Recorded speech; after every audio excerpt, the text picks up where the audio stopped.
Okusinziira kwa lipoota envanyuma abalunzi naddala ab'ente alipoota eraze nti bongedde amaanyi mulimu gwabwe ogw'okulunda nga kino kirabikidde ku bungi bw'amata obweyongedde mu ggwanga. Okusinziira kwa lipoota eno bannayuganda kati bakama amata agawerera ddala liita obuwumbi 5 okuva ku buwumbi 3 bwe baali bakama ebbanga eryakayita. Olwaleero minisita avunaanyizibwa ku by'obulunzi abadde atongoza lipoota eno n'abaako ebyuma ebituukana n'omutindo naddala ebyokukama byawadde abalunzi okubeebaza olw'amaanyi ge bataddemu ate n'okulaba nga bongera ku mutindo gw'omulimu guno. This lady, I forgot to mention, her goats give 4 liters each. And you know, some of our cows give 1 liter. Amazing. So I want to sing singular honor. Minisita omubeezi ow'amagana Bright Lwamirama agamba nti akatale k'amata ga Uganda kongedde okugaziwa era nga kati amata aga wano gatundibwa mu mawanga nga Amerika, India n'awalala. Kakati obutale kampeni gye tubaddeko wano ya kulongosa mata okuviira ddala ku faamu okutuusa mu katale. Twagala abannansi bategeere ebirungi ebiva mu kuyonja amata. Ekyokusooka galeeta ssente nnyingi. Ekyokubiri gakuuma bulamu bw'abantu. Ekyokusatu gaba nga galina okugenda wabweru gafuna akatale ak'essente nnyingi.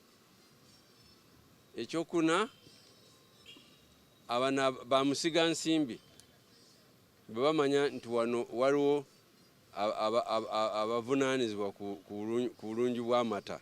Ono akubirizza abalunzi okuba abagumu n'okwongera amaanyi nti kubanga akatale k'amata kakyaliwo. Alunda embuzi twabafunirayo embuzi muzita mutyensajja embuzi ennume kati embuzi ye emuwa lita 4.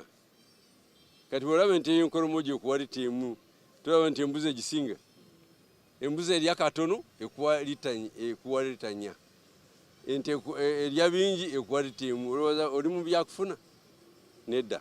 So nkubiriza abannansi bagende mu mbuzi kubanga amata g'embuzi galina essente ate gasinga ku ag'ente. Ye akulira ekitongole eky'amata ekya Dairy Development Authority Samson Mpiima agambye nti balina enteekateeka ey'okulaba ng'amata geeyongerera ddala obungi okusinga ne bwe gali kati ate n'okulaba ng'abalunzi baganyulwa mu mulimu gwabwe. Byakulaga engeri ennungi y'okukwatamu amata nga gava ku faamu kugenda ku processa kulaba nti tufuna amata products ezisobola competinga ku market locally ne ku butale bw'ensi yonna.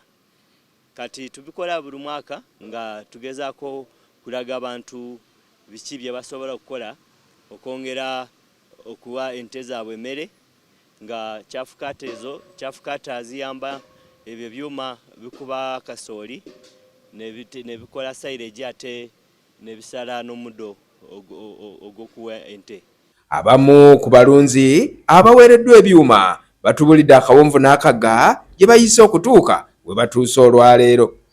Kubanga essaawa zino ekigendererwa nze ng'ekyange okusooka okufuna abafarmers abawera tusobole okuweza amata. Kubanga ebintu etutunulidde okubanga tuga processinga kola nga UHT milk webityo. Naye oba olina okuba n'amata nga cheese olina okuba n'amata nga gawera. Kati saa zino amata g'emproduce nga gonna gali consumed by households.